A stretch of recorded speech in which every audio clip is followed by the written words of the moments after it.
Hey, my friends, here I am again, as I promised yesterday. It's chapter 2 of book 5.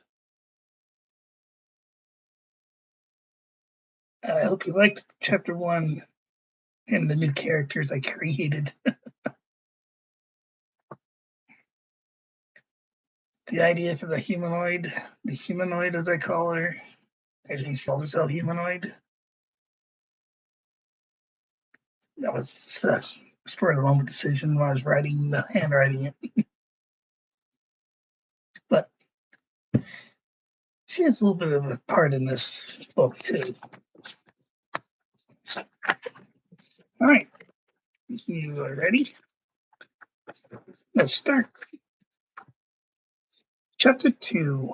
Where are we? Stephen asks a short time later as the SS Jaeger is pushed out of the hold of the massive vessel. Ukrania Prime, Goldman says as a global metropolis comes into view, and they'd only left. Yeah. It's a strange order from 1950. I'll look at it. Thank you. Mm-hmm.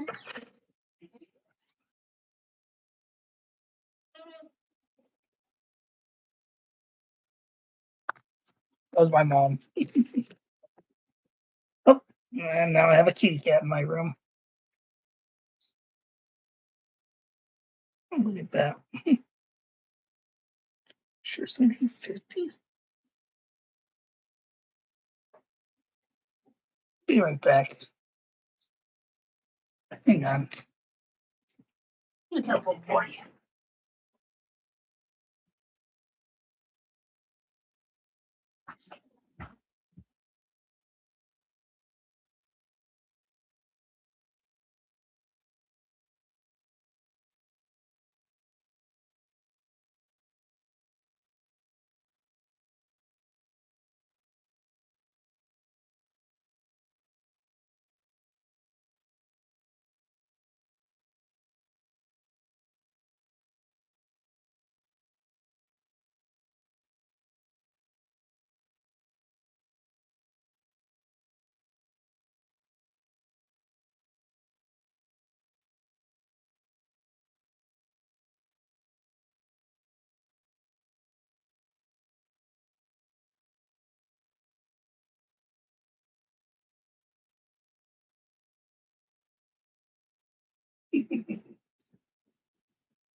Got a quarter from my mom.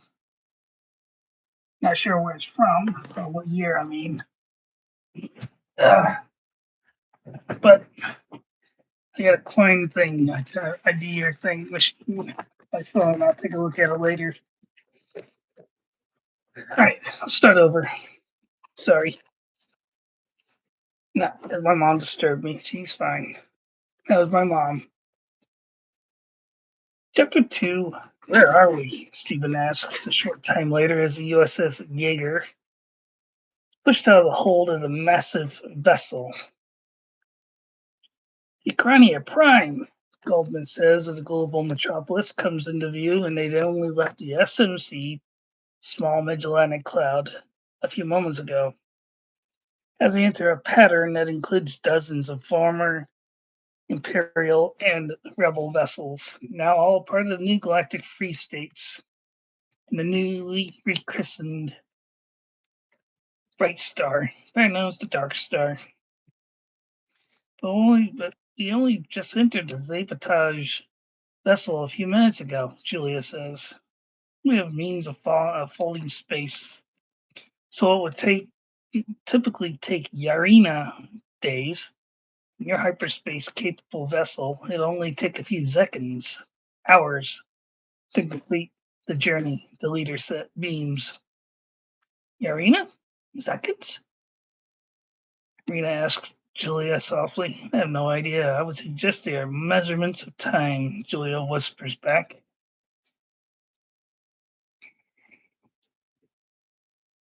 Gotcha, Rena says softly. Stephen smiles as he looks at Ukrania Prime and his birthplace, where he and Julia were born. But he'd grown up on Earth in the years before its destruction, but that world is no more, along with the deaths of some 7 billion beings.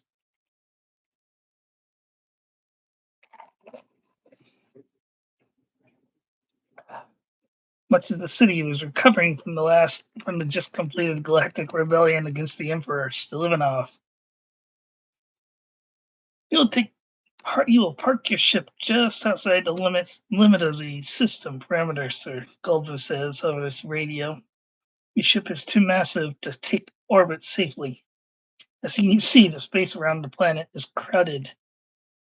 Understood, the leader beams as the SS Jaeger takes up orbit. We are being directed to remain in orbit and not land, Eve says. Just as a flight of a dozen tri-wings and a couple of U-wings take up positions around the SS Jaeger. Not a good thing. Presence of the tri-wings and the U-wings says a lot for the government's need for safety of the people on the surface, Rena says, shaking her head. Is your order, Eve, Stephen says, nodding. You're being ordered to land and report to the NGFS, New Galactic Free States headquarters, in 1 hour, Admiral, Eve says.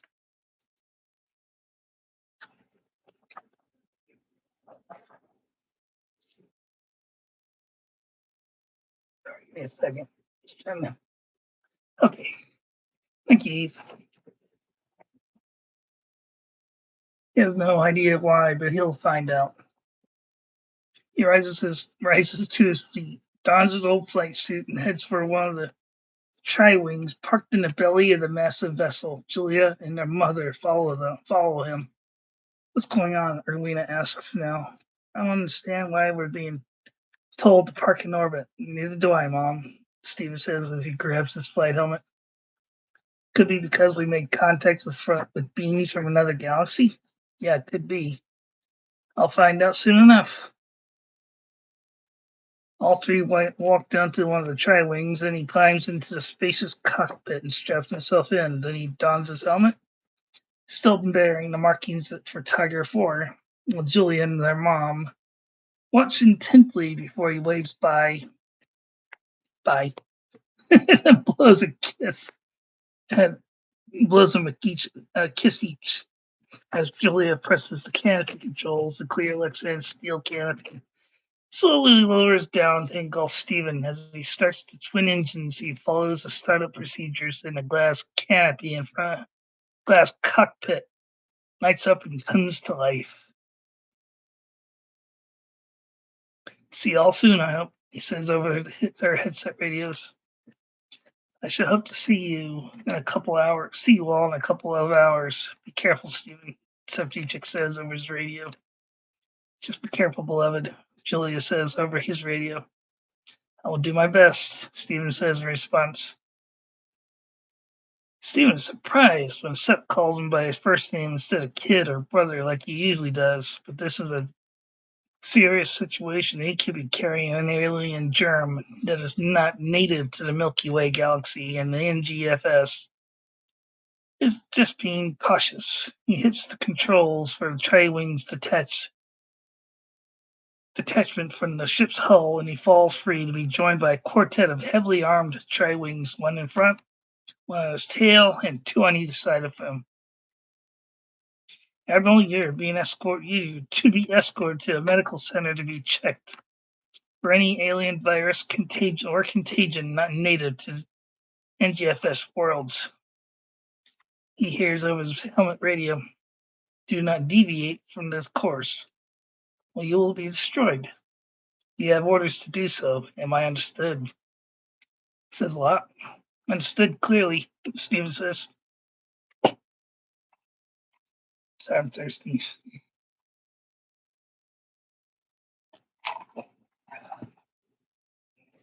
Some 18 hours later. Welcome back. Sorry about that, Admiral Spears. We have to be careful. After seeing the report you'd sent before you left, stating that you're coming back. We had to be careful, but we have no idea what you could have encountered on that vessel, Chancellor Ortega Zell says. I understand, Chancellor, Steve says, nodding in complete understanding. Our best top doctors have cleared you to walk through the city again, and so can your crew and the Jaeger. Grand Admiral Tyrell Zadan says they have been given the go-ahead to land. Sorry, let's clean up a little bit here. 1 second, all right. Kill that. All right. Thank you, sir, Steve says. I think excuse me. I think the crew and passengers are getting a bit stir crazy after so long on that vessel, me included. So we are to assume that you found this mythical world Bethel? The line asks. Yes, we did. Along with an ancient space vessel and that previously unknown gateway jump. And we found out in short order leads to the Andromeda Galaxy, Steven says. That's incredible. Chancellor Zell says, shaking his head in disbelief.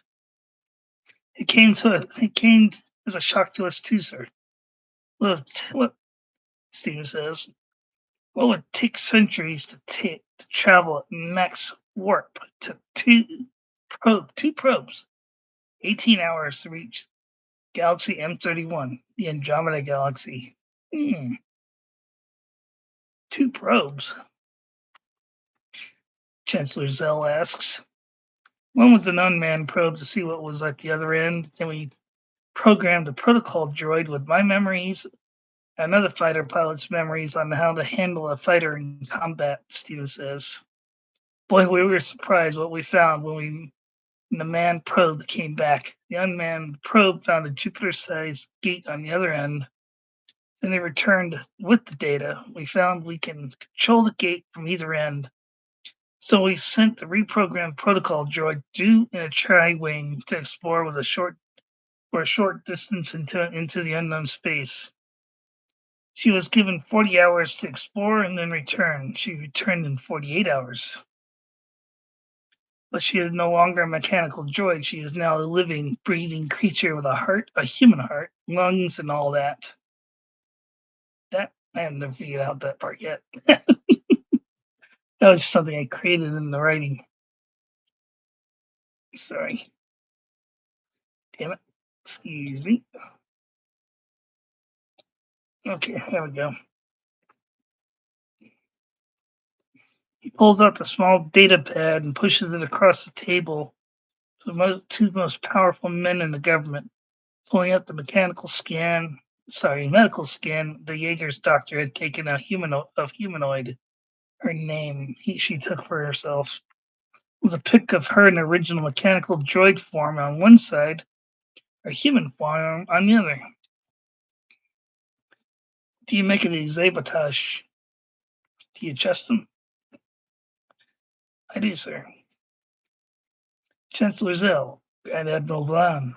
They all hear in their minds suddenly as sabotage. Sorry, leader.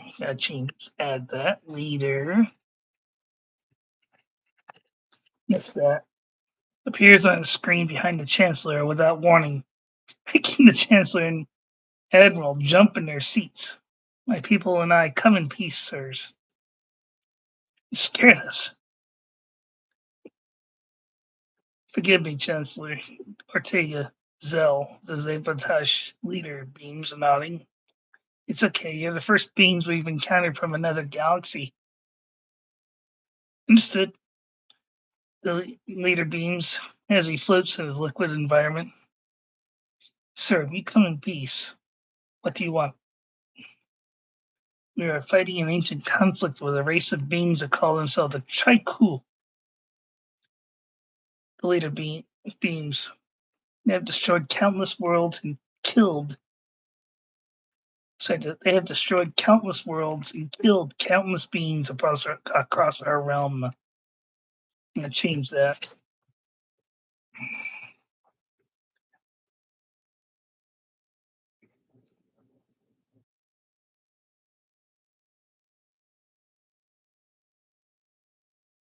I gotta change that to Great Spiral. We are considering bringing your fleet of ships to assist us. We can end the war. Can you help us? Let us think this over and talk to our council. I do not make any promises, but Admiral Spears here seems to trust you, correct, Admiral? Yes, sir, I do trust him. Decided not to use nah, said who's talking. All right. Sir, do you know what kind of races we are facing? Bland asks. No, sir, they are very elusive, sir. The leader says, we have encountered a race that calls itself Trihorns in recent Yarina. Yarina? I'm sorry. Trihorns? Talarian?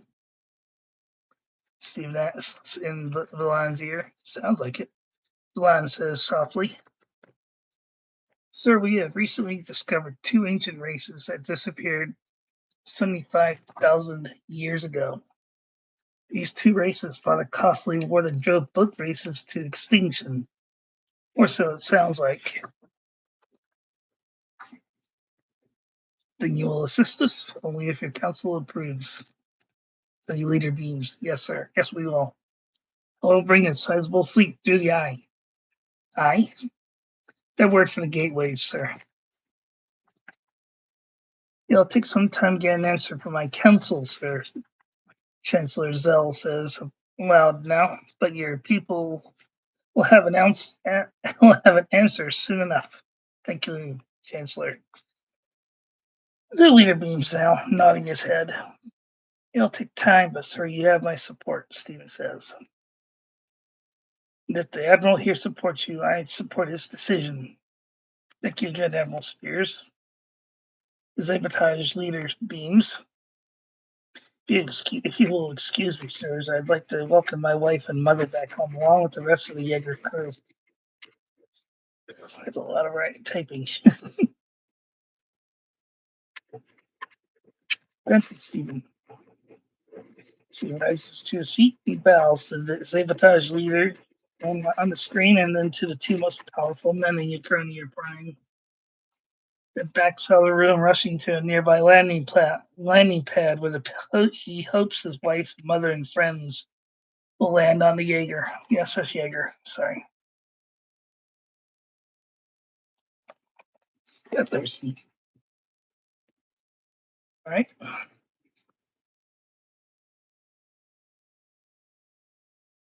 Apple Spears, Julia Spears. Come in, Julia. He calls over his smartphone. Stephen, I was beginning to wonder if you'd contact me again, his wife says on his phone. Everything okay? Everything's peachy keen, Julia. Captain Goldman has begun landing procedures on landing pad 72A near the Chancellor's headquarters. Julia says, I'll be waiting. I'm already out at the platform. Roger that, Julia says.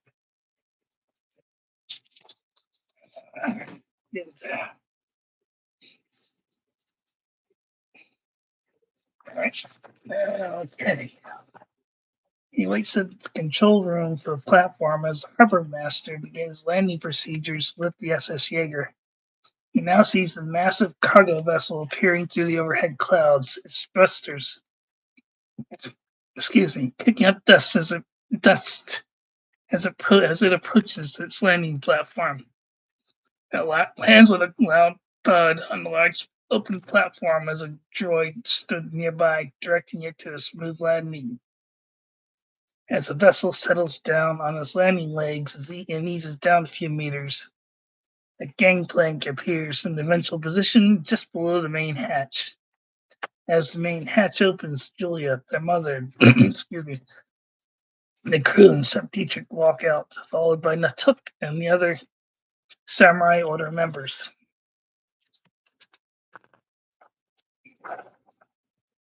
He rushes out to the platform and hugs his wife and mother. Welcome home, beloved, Steve says. Took you long enough to contact us, Stephen, Dietrich says. I was shocked at how long it took me to go through quarantine, but I was cleared nonetheless, and I am sorry. Forget it, kid. Sep says, smiling. Jaeger was cleared to land less than an hour ago, Goldman says. Glad to hear that. We're in deep discussion with the council to hopefully approve our joining forces with the Sabotage and our allies. How's it going? Just had a conference with the leader of the Sabotage. The meetings to approve or decline it should be getting underway soon enough. Do you think they'll approve? I hope so. The Sabotage have my support, along with Admiral Ron's support too. Rena, I want you to assemble my staff along with the commanders of the 2nd and 4th Fleets, Steve says. Just on the assumption that the council approves this coming operation. Yes, sir. Rena says. Commanders of the 2nd and 4th Fleets were former Imperial Starfleet commanders, but they have aligned themselves with the NGFS. Excuse me. Without any previous crimes against the rebellion. And had served against Stephen on multiple occasions and were loyal to the young admiral and showed respect for Stephen. And what willing to fight and die, if need be, for Stephen's fears and his fleet, being the both officers of 10 years younger Admiral Senior. Some 8 hours later, thanks to the council's unanimous decision, the council has voted to allow Admiral Spears to take his combined fleets to the Andromeda Galaxy to assist the Sabotage Alliance, as I'm calling it. I don't know what I call it in the end. Taking all of his ships and whatever else he could need to end this deadly, costly intergalactic war. Thank God it has not reached the Milky Way galaxy. Thank you all for coming to this briefing. Just give me a second.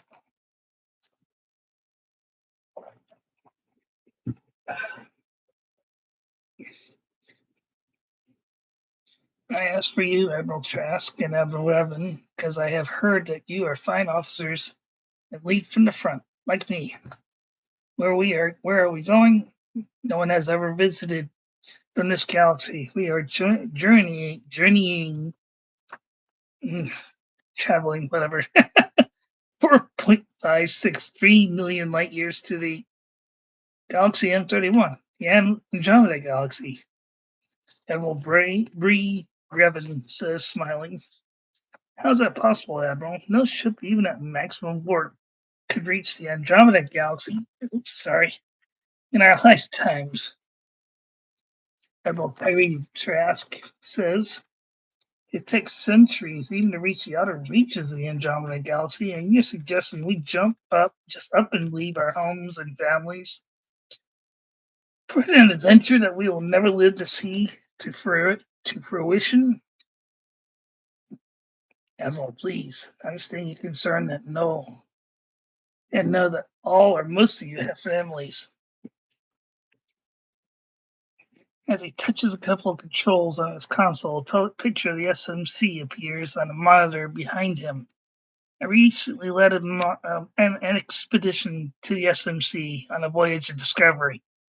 I found more than we bargained for. He zoomed in on the SMC sector, where a blown-up view of the new gateway jump is found. Another gateway? Rear Admiral Hannah Baxter asks, surprised.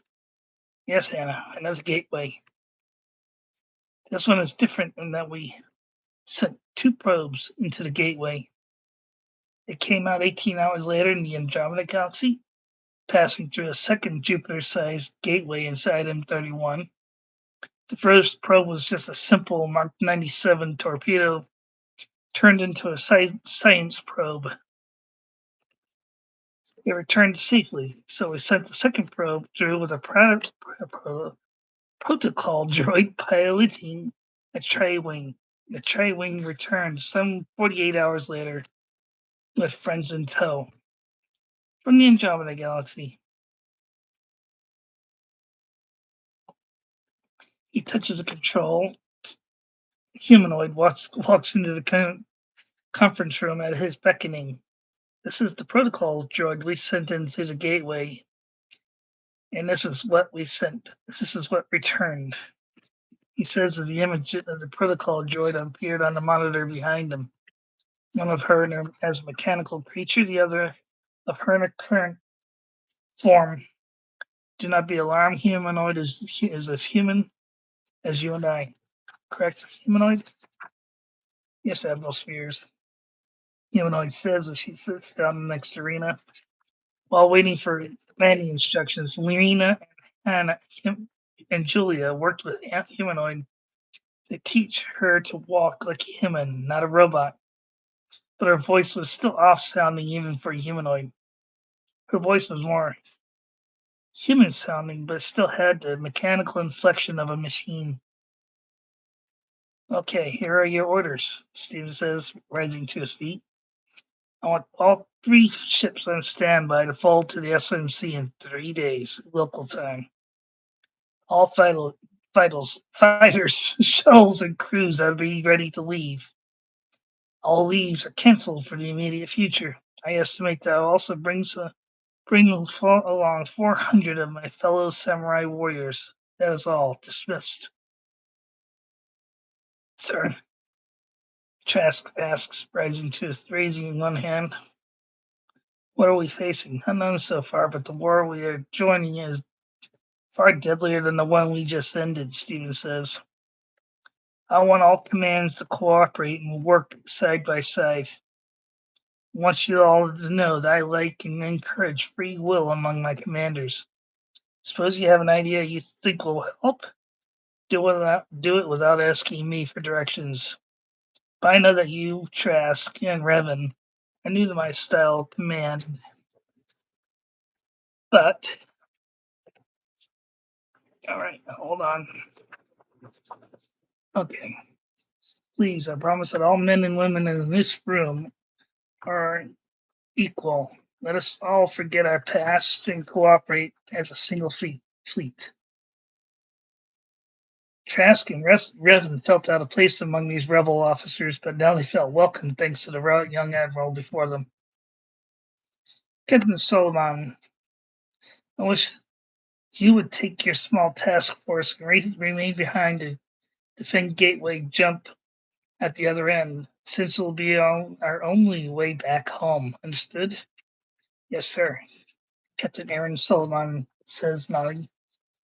People that remember that we are entering uncharted territory where we are going. Steven says, so always keep your ships on high alert. Dismissed. Everyone rises to their feet and greets the 2 new fleet admirals to the fold, making them feel at home now, just as Steven had done, shaking their hands and offering them any advice on dealing with the old man, as some like to call the young admiral who outranks everyone in the room, even though he's younger than them.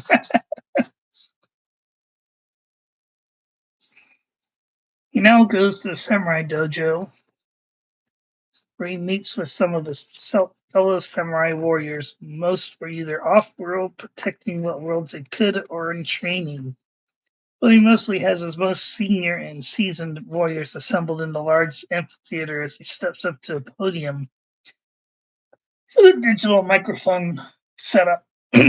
Thirsty.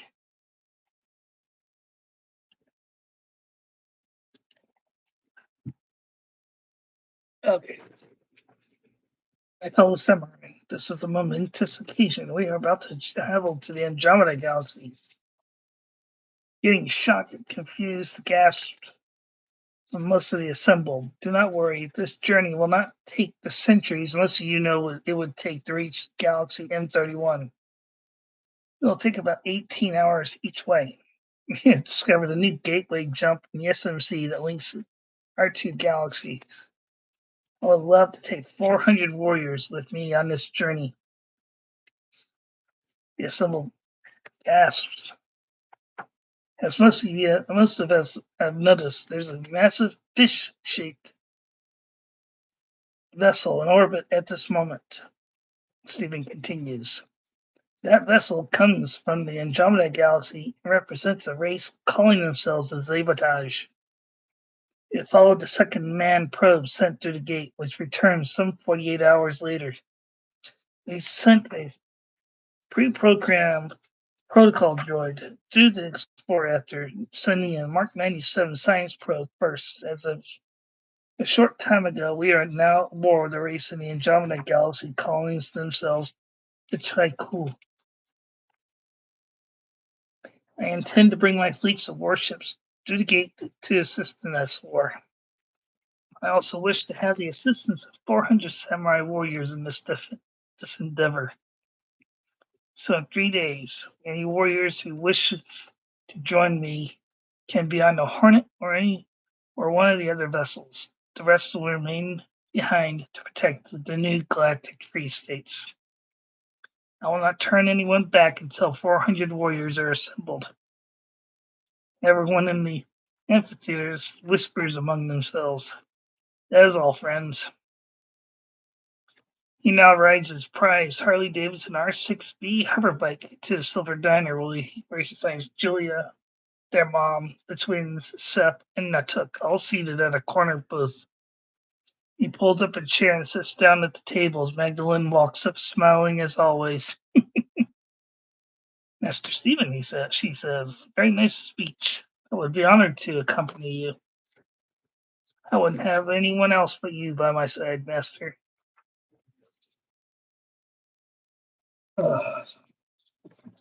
Last page. Anyone else? Julie asks. You, Mom, and the Took as well, Stephen says. You got us, kid, Took says, smiling. Now just to get 396 more warriors to come along, Stephen. The call goes out for warriors to assemble. You do not need to worry. You will be there, son. As Princess Rowena says. I've seen that.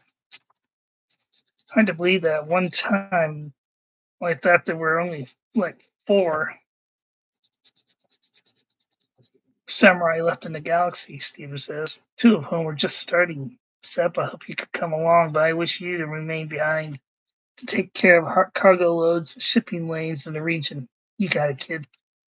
I'll stay here. Just be careful.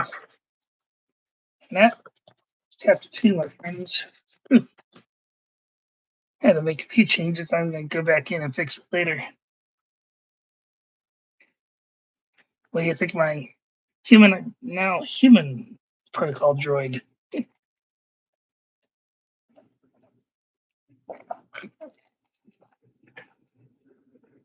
But I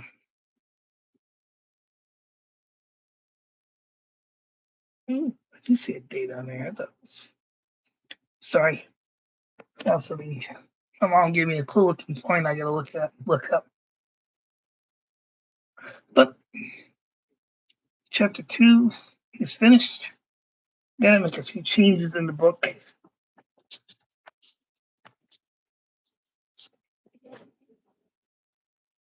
I changed in the handwritten and the printed copies. But hopefully you like it. So far, it gets better. Trust me.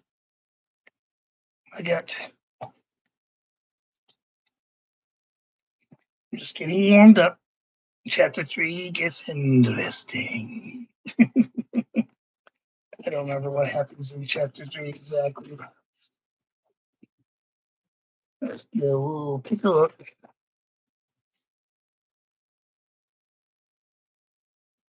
Hello.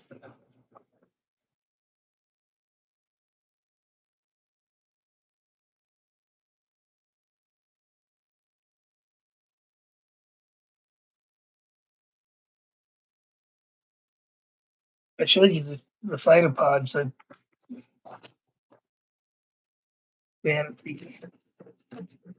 I showed you drawings I made of the fighters. But